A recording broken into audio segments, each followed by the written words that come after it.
Welcome to Voices of the Plaza, the podcast, hosted by Peggy MacArthur.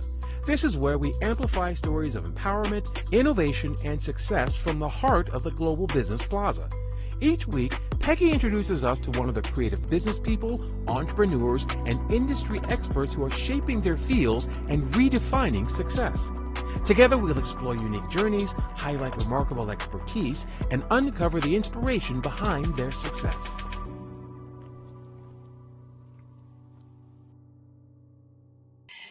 Welcome to Voices of the Plaza, the podcast. I'm pretty excited today because I have Stacy with me. Stacy, thank you for being on the podcast today. Thank you for having me. This is going to be fun. This is going to be a lot of fun. Now, I've known you for quite a long time, but I don't know all the things you do. I do know that you are a squirrel wrangler.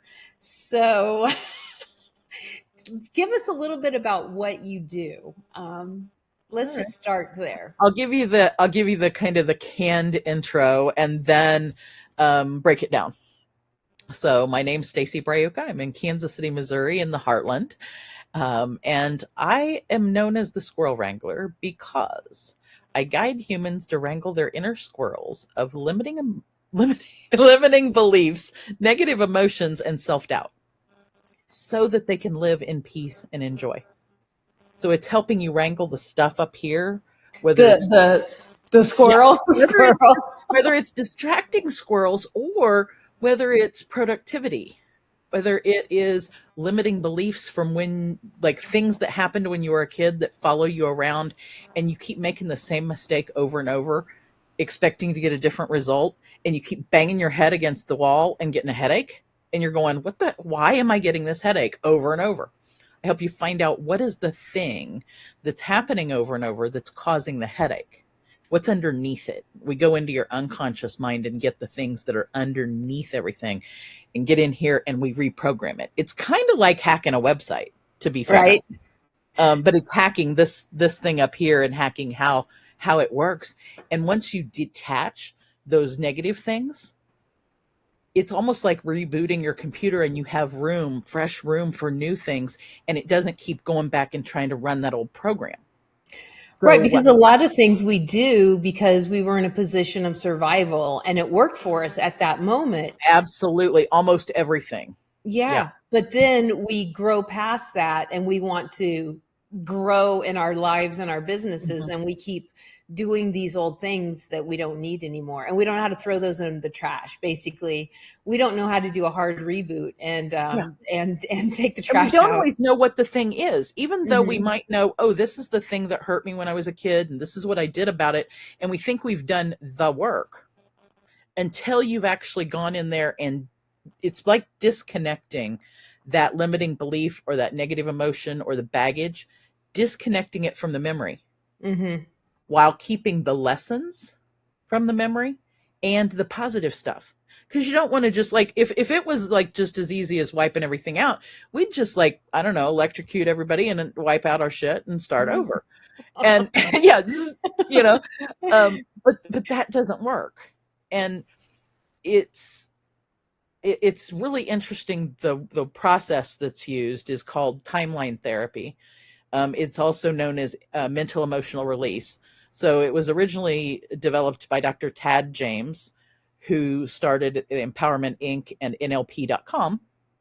And he created timeline therapy. And then his son, Matthew James, did some tweaking to it, refined it, and it kind of gave it a new name to freshen it up. Mental emotional release. And I was trained directly by Dr. Matt. And mind you, I didn't get that training until I was 20 plus years as being a clinical therapist. So I'm a clinical social worker by education, and also a master. I have 2 master's degrees and 3 master practitioners. My friend Jamie Rich describes me having all these letters and names. And it's like, yes, I've got all the letters, but frankly, that's not what matters. Just call me the squirrel wrangler, and we'll dive in.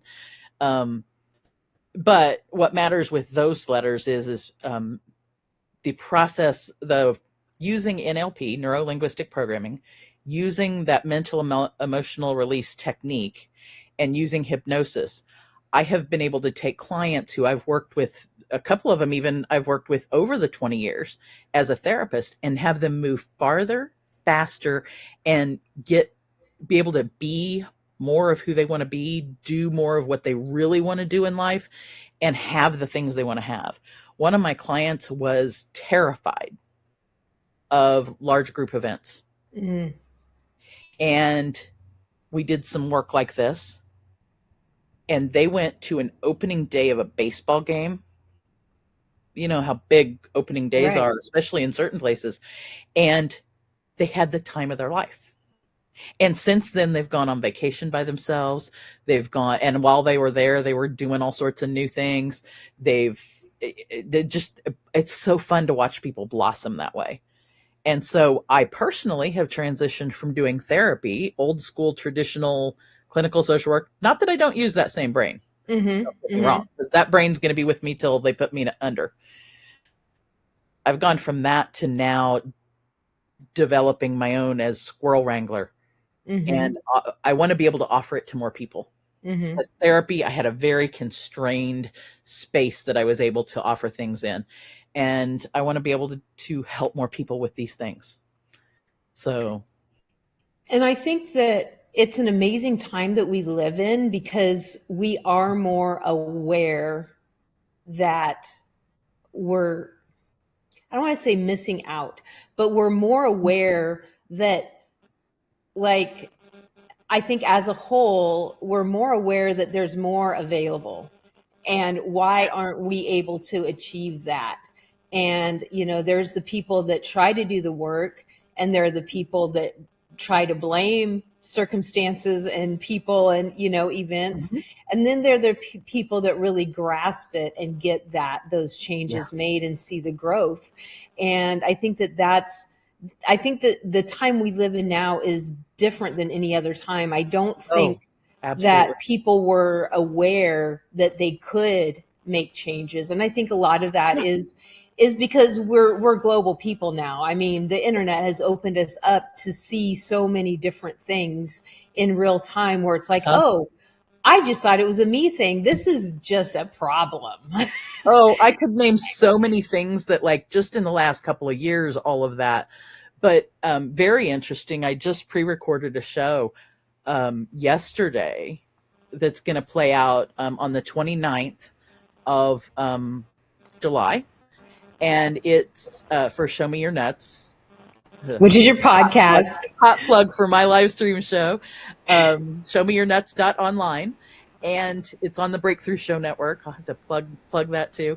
But this particular one was with the director of the language program for the Citizen Potawatomi Nation, which is the nation I'm a member of.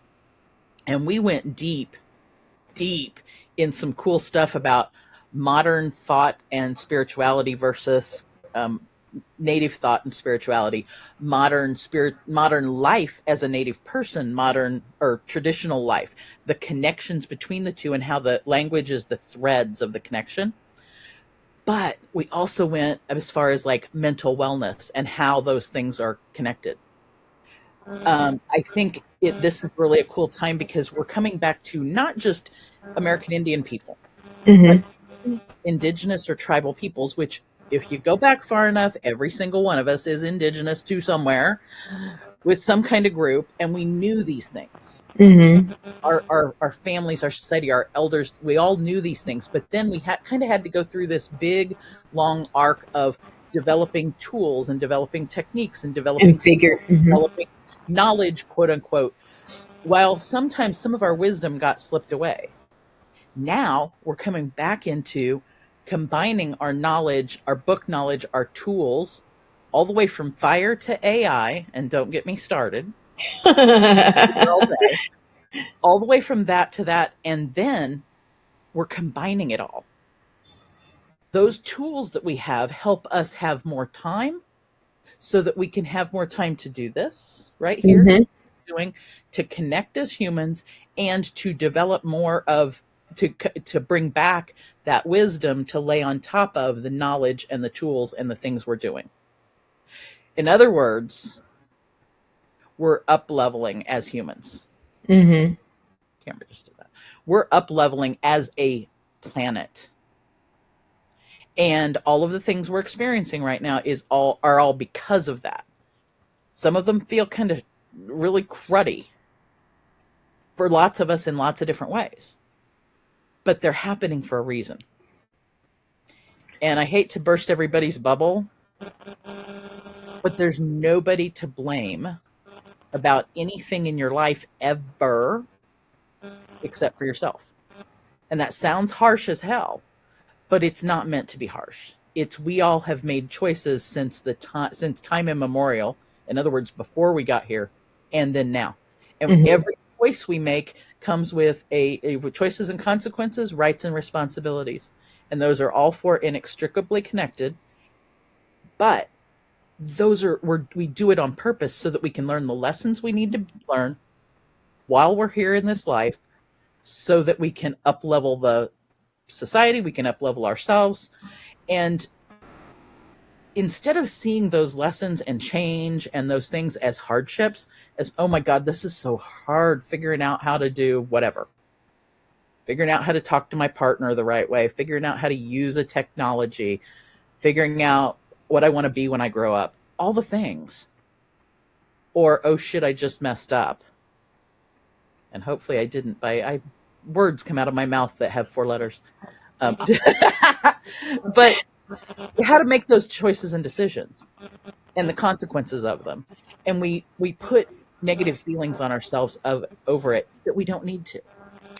That's, I think, a point that we need to really drive home is we have this idea that when we do what is perceived a mistake, or we do something that is quote unquote wrong, that we are bad. Yeah. And that's not the truth.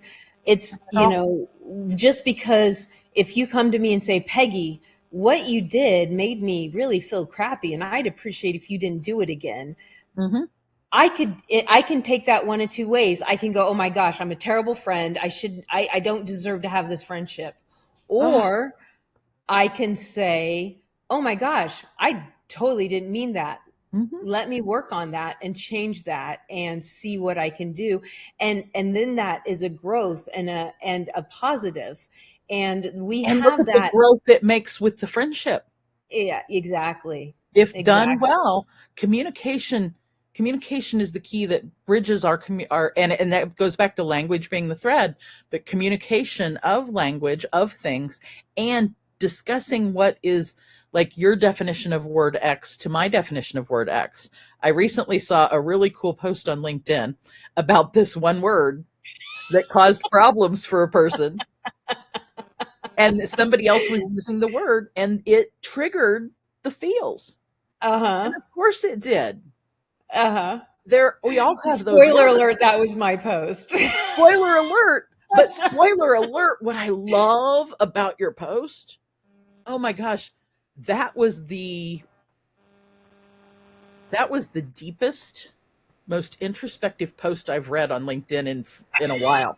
I mean, because when somebody brings up our feels, we can react to one of 2 ways. One of them's this. Right. Which is my go-to, let's be honest. And then I have to stop and realize.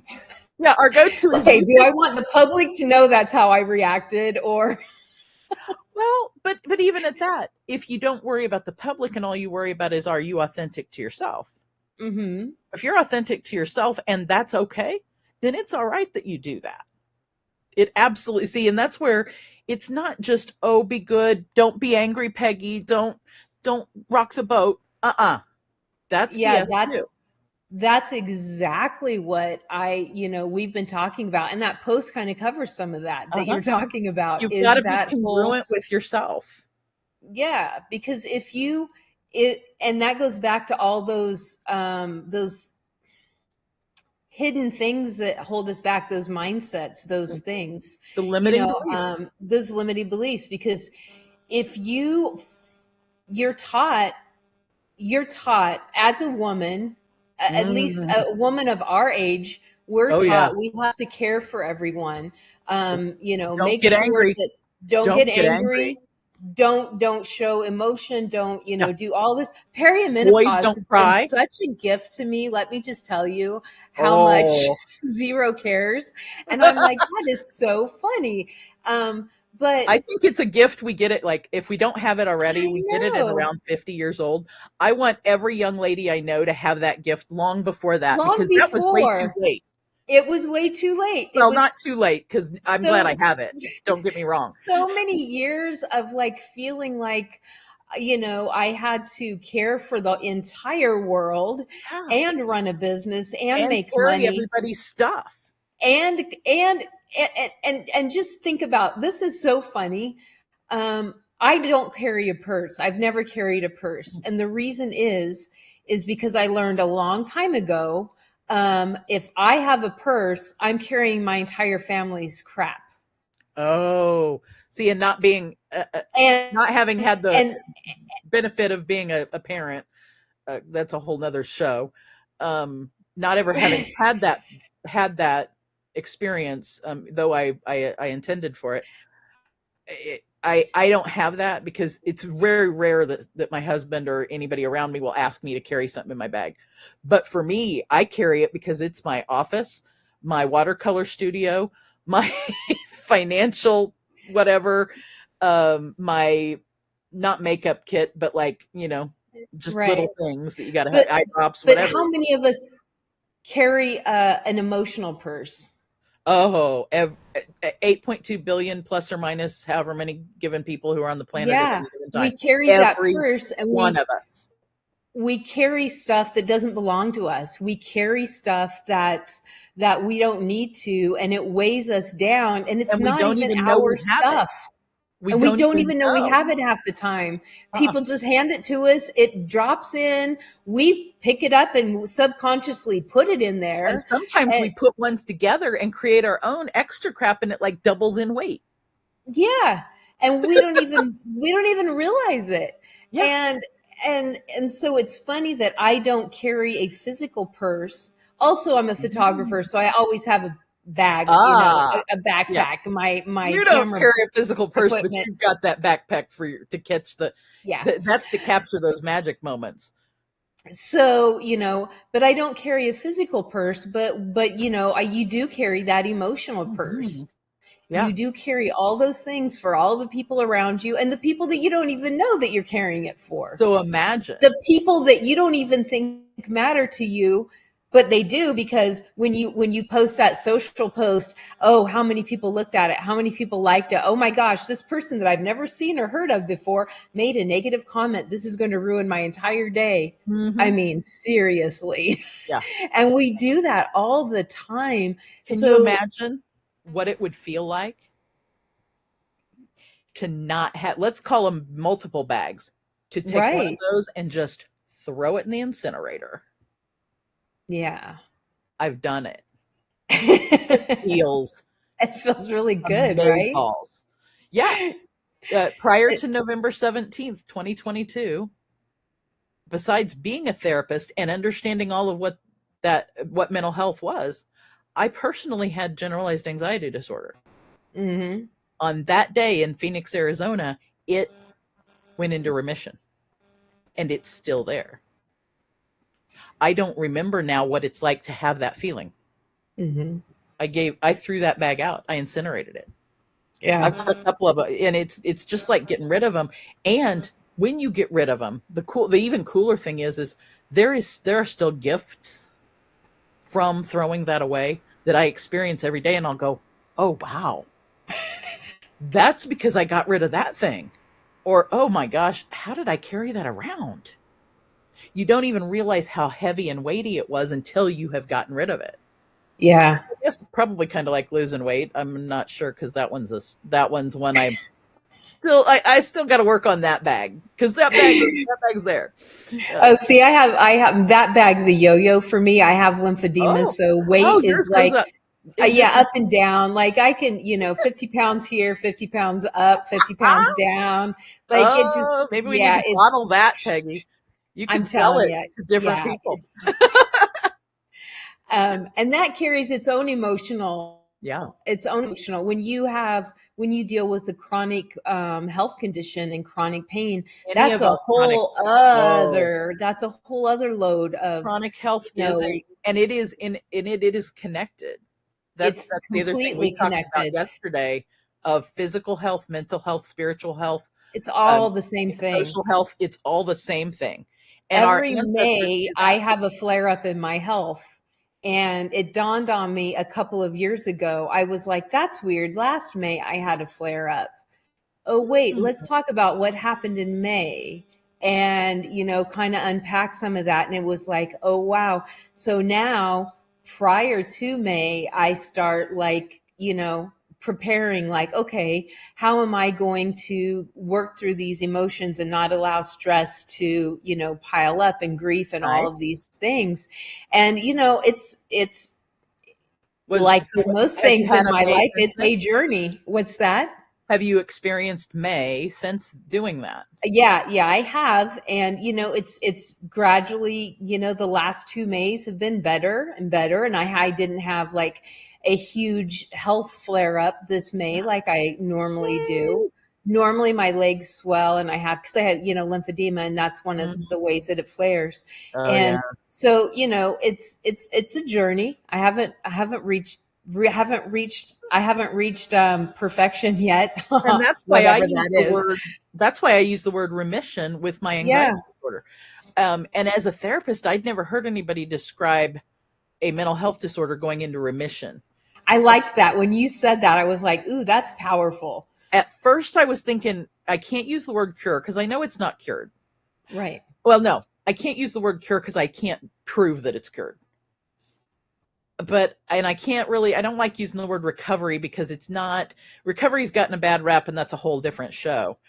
But I think using the word remission shows that this is something I was weighted down with. And right now, it may still be in my body, in my system, in my DNA, and that's okay. But it does not rule my life, deal with me. I don't deal with it every second of every day. I can't remember what it feels like to have that. And all because of this one moment in time. One It moment. literally was one moment.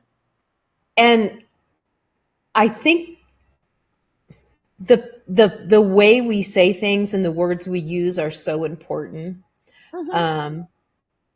And I say that I have lymphedema, and that is a very conscious thing, because prior to the point of me saying I had lymphedema had me.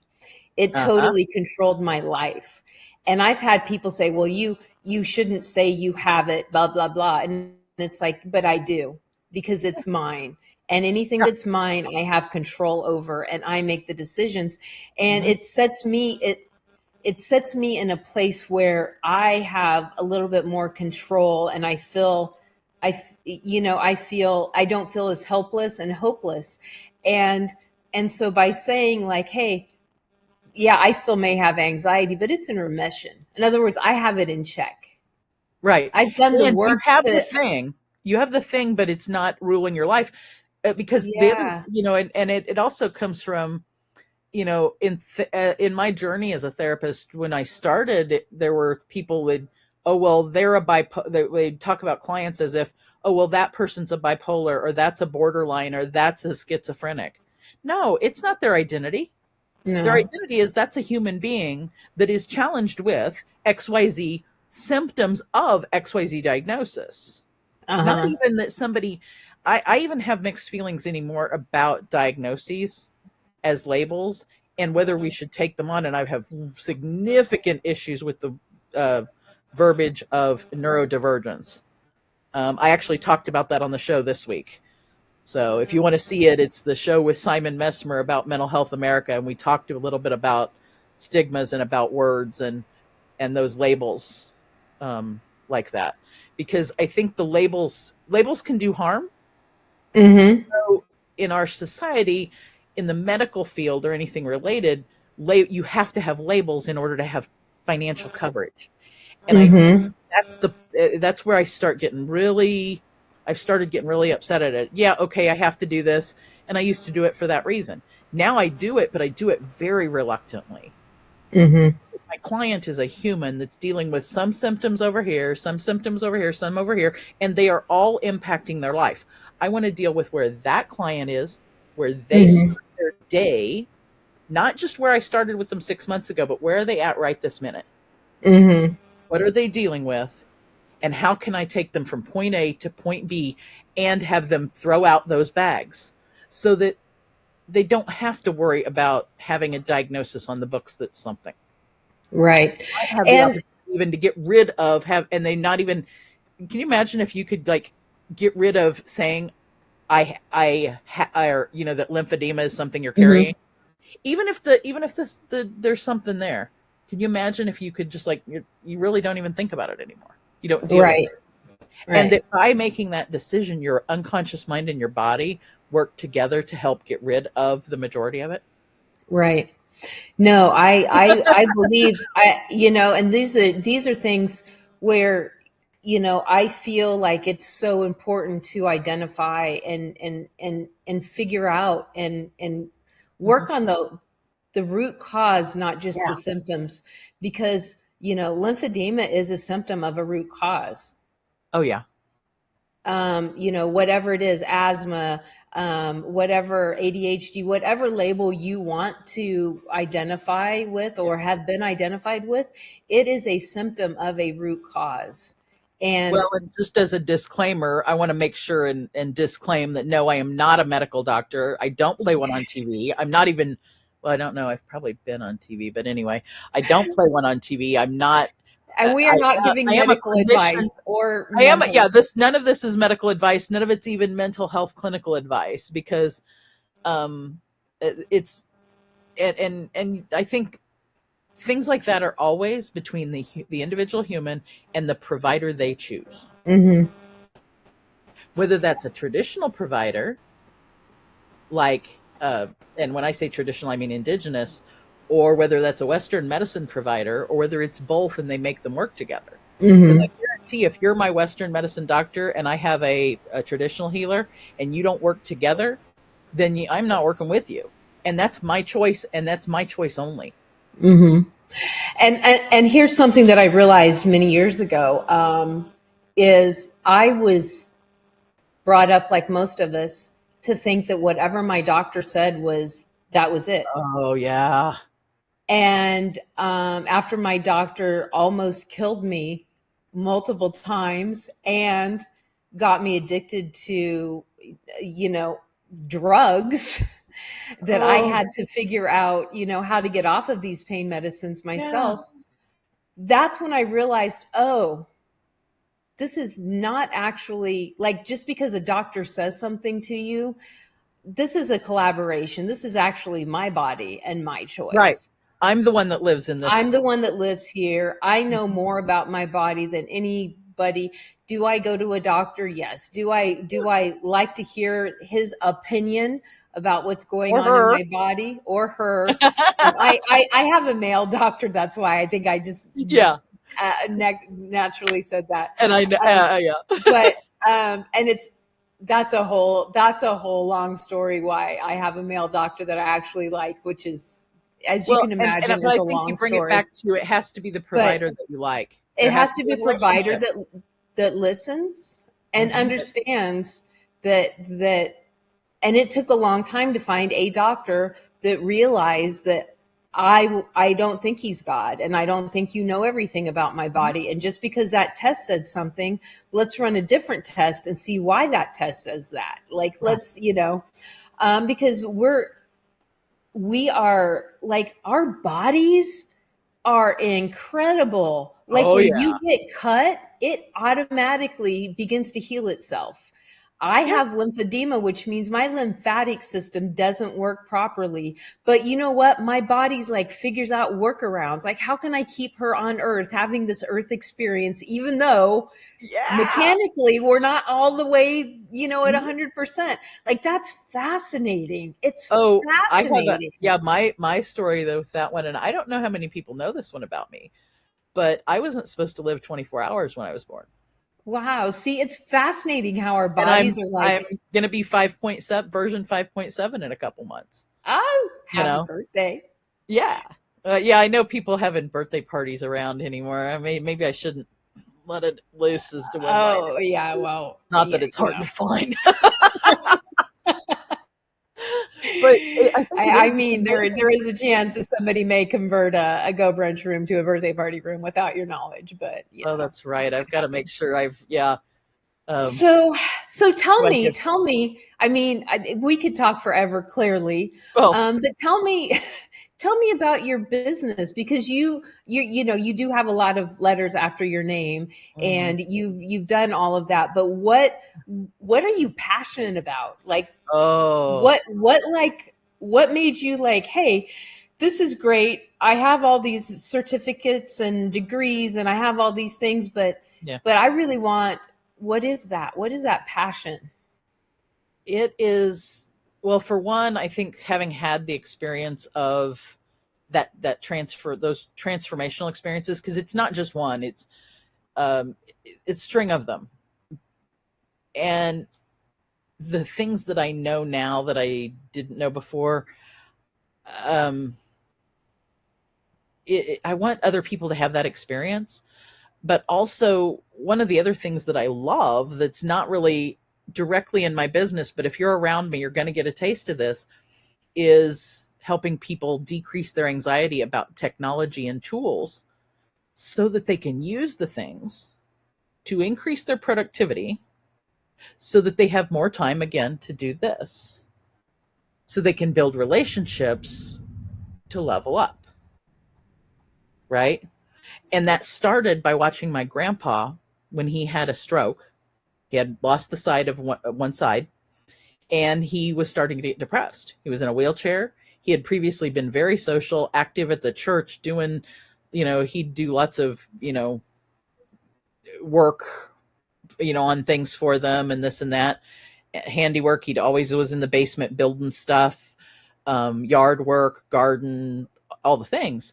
And I watched him go from that to he could still run a scroll saw and make wooden things with his one hand. He could get on the computer, so we got him a computer, got him the internet. I taught him over the telephone while I was in between therapy appointments, driving. Now, I wasn't holding the phone while I was driving, and I wasn't texting, just to be clear. Taught him how to use the computer, how to go on the internet, how to email his buddies from the war, because he had served in World War II in China, Burma, and India.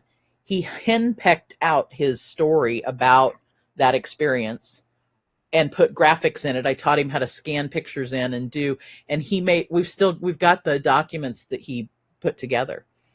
And just the joy that gave me, that I was giving him a way to do something that he could no longer do. I was giving him an Mm-hmm. alternative.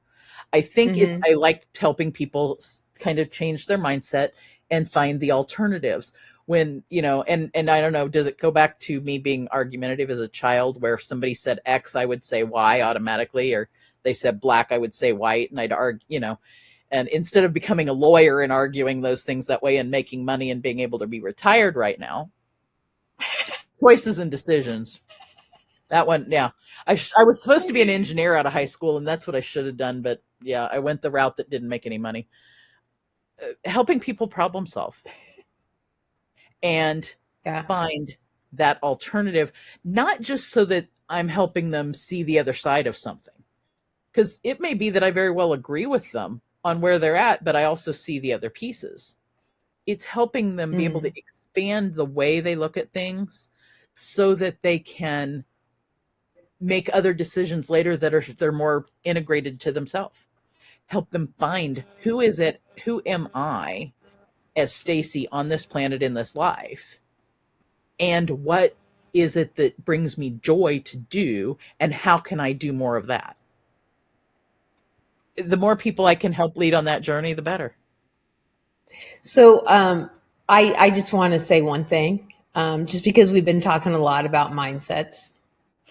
Um, and I know you said this in jest, but I'm still going to call you out on it. Yes, please. Did you know that you could actually make a whole lot of money doing that?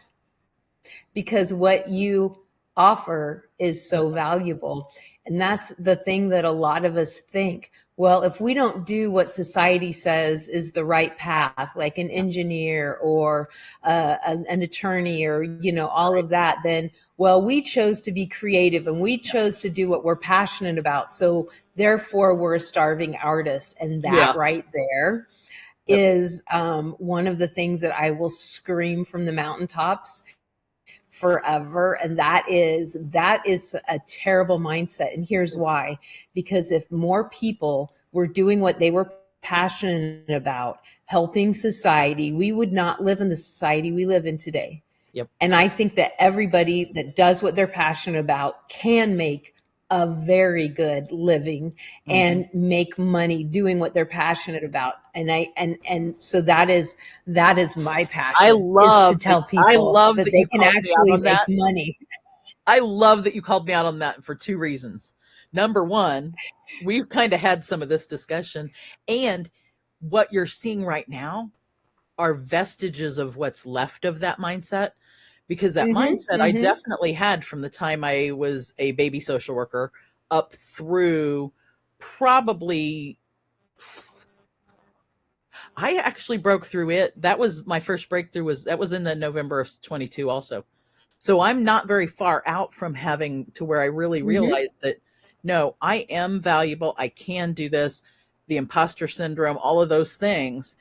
And it's not that I don't think I can now, because I absolutely know that. Now it's just been making sure that I take the right steps to get the right places to do the things.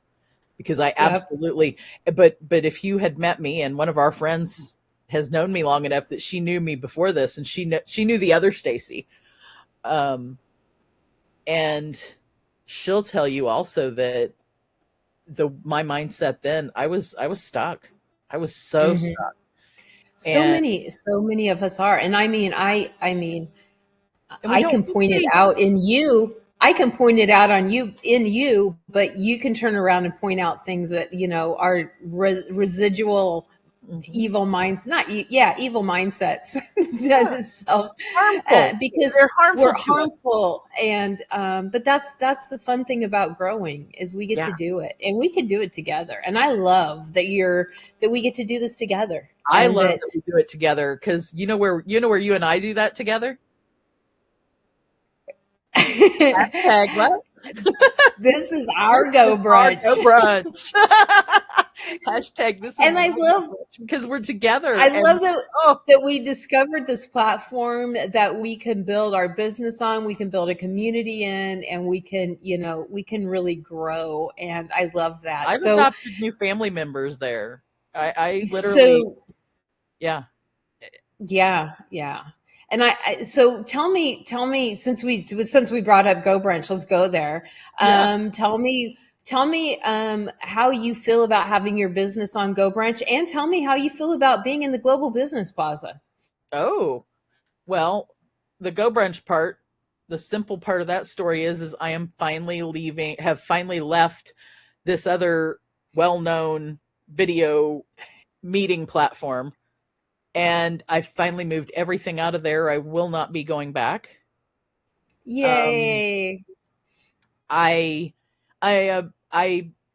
It's also facilitating me working in coaching, because I have more freedom to do the things I want where I want as a coach, and the platform definitely does that.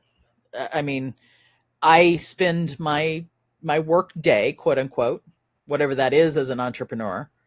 When I get up, one of the first things I do is go to my Go Brunch and find out where my friends are hanging out, and see who it is that I haven't talked to in a bit or need to chat with, and look for them, and specifically go find them if they're available. To, just like if you're in an office and you go to somebody's cubicle and, hey, I got a question for you. I mean, that's what it is. And I call it my, I go up and down the corridors there, no different. And when I need to go nose down on a project, I'll do one of two things. If I want to do it, but I want accountability, I'll go into a co-working room, which the Global Business Plaza has amazing co-working times. And so do several other groups. And we all go to each other's things like that. So I'll go there because I need the accountability, or I need to bounce ideas off somebody with my coworkers. But I also kind of need that time to work on things too. Or I'll turn it off. In corporate America, when you are at work and you want to go nose down on a project, you can't turn your coworkers off. And I love all my old coworkers. Do not get me wrong. But oh my God, if I could just, and that's what I realized in 2008 that we weren't going to be able to retire the same way our parents did and grandparents. And that in order to work on longevity, I had to make sure I worked a different way. And part of that was I could not get the work done I wanted to do while I had people potentially interrupting me. Mm-hmm. And my way of dealing with that is I needed both. Yeah. I need the social immersion and my best way of doing that I knew was going to be working from home. But working from home is not, oh, I'm sitting here by myself. I don't ever talk to any other. I talk to people all day long. There are people who work 9-to-5ers that don't speak to as many people as I do. Now, I'm in more comfortable clothes most of the time, and I don't spend as much money on going out to eat because I can eat healthier foods at home, and all of those things for me, for my construct, has made my work life better. And so, absolutely. And then getting to meet people all over the world who you never would have met. And even if they grew up one state away from you, you still would never have met them for whatever reason. And you get to build these intense relationships where I know that if I'm like, I have a struggle with something in Photoshop, I can go, I can send a message and go, hey, Peggy, can you help me with this graphic?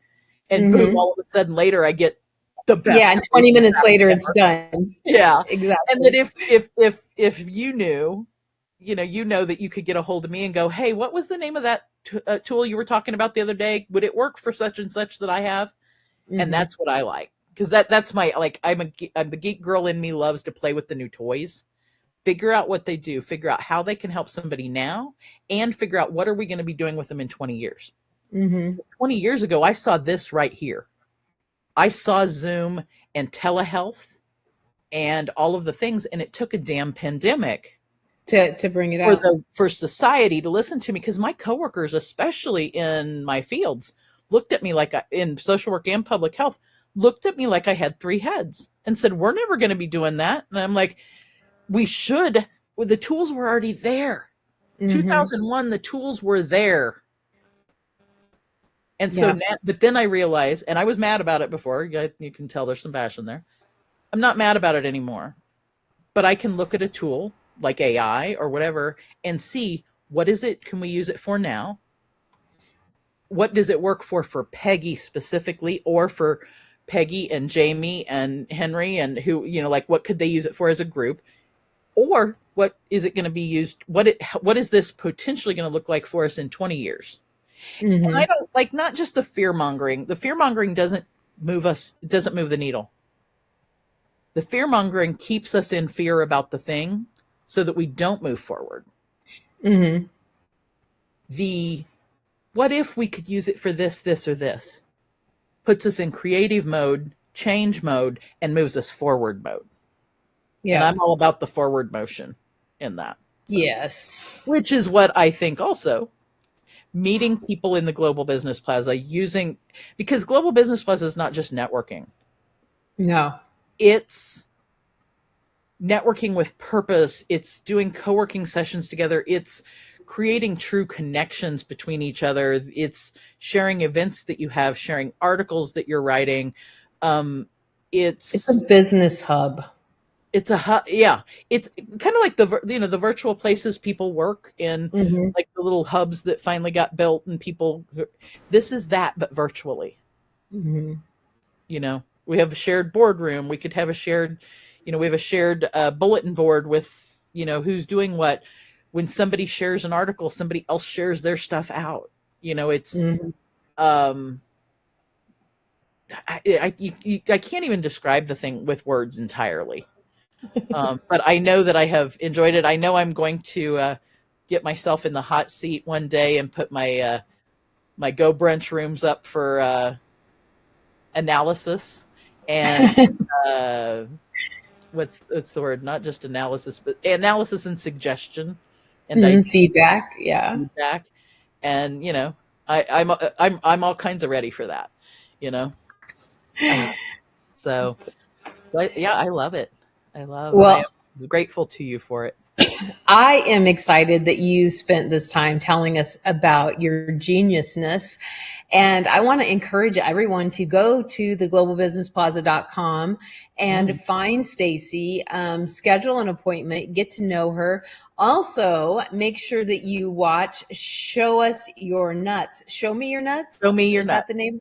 Show Show Me me Your because Nuts. show me is because I'm a Missouri girl, and the Show Me motto for State. Missouri is the Show Me State. So Yeah. show me your nuts, and nuts is to reclaim that word about the stigma and the negative perceptions of the word. I want to be able Yeah. to talk about us being nuts and it being a fun word, or it being Mm-hmm. a serious, yeah, we're even gathering up nuts so that we can live for the winter, or all the different fun and more positive versions of the word nuts. So I love it. I love it. And it's just catchy to say, like it's show me your nut. So every Tuesday morning, you can also replay. But yeah, I'm done one meeting with her. Jump in on some group. You've got group consulting. You've got like all sorts of stuff going on. Yeah. So yeah, definitely start picking Stacy's brain and get involved, because she's got a lot of really good things, not just on the tech side, but also on all the sides. You got a lot of stuff going on. I like programming this So thing thank you so much. and this thing. Yeah, and Both. programming. Uh-huh. There you go. Yay. Well, thank you again. And I will see you guys next Thursday. And you guys should schedule a time to see Stacy real soon. Thanks again, Stacy.